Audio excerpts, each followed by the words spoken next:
Francisco Ginesta est plus connu comme Paco Ginesta, dont je suis professeur de son université au laboratoire PIM, qui est une unité de recherche CNRS, avec comme tutelle le CNRS, l'ENSAM et le Conservatoire national des arts et métiers.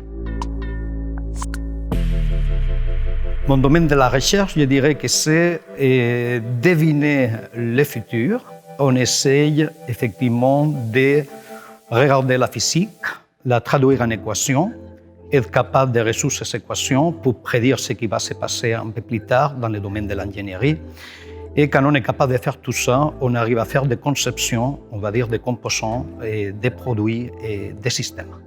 Et on peut les accompagner tout au long de leur vie. Il faut être capable de prédire, on va dire très très vite, en temps réel, dans la milliseconde. Et en même temps, il faut le faire bien, parce qu'il y a beaucoup d'enjeux qui se cachent derrière. Donc je dirais que les deux grands mots qui accompagnent mes travaux de recherche concernent la simulation en temps réel, sans effectivement être capable ou sans vouloir la réduire ou la simplifier. Et donc il faut le faire très très vite, il faut le faire très très bien.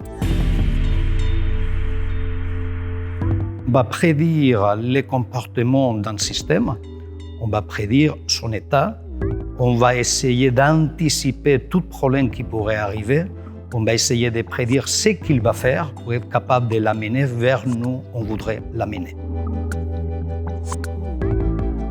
Un objet qui est passionnant, c'est la voiture électrique ou la voiture autonome, simplement parce que dans ces voitures, il va falloir être capable de répondre tous les modèles qui existent, qui concernent les matériaux, évidemment.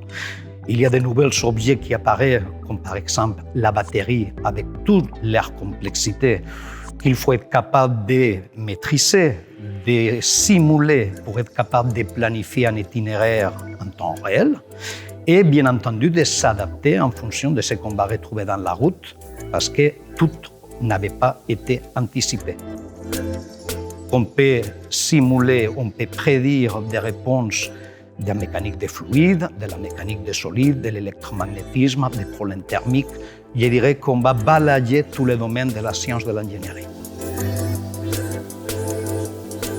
Cette espèce de science en action, si on pourrait dire que l'ingénierie c'est une sorte de science dans l'action, ça c'est quelque chose qui est extrêmement stimulant, extrêmement passionnant.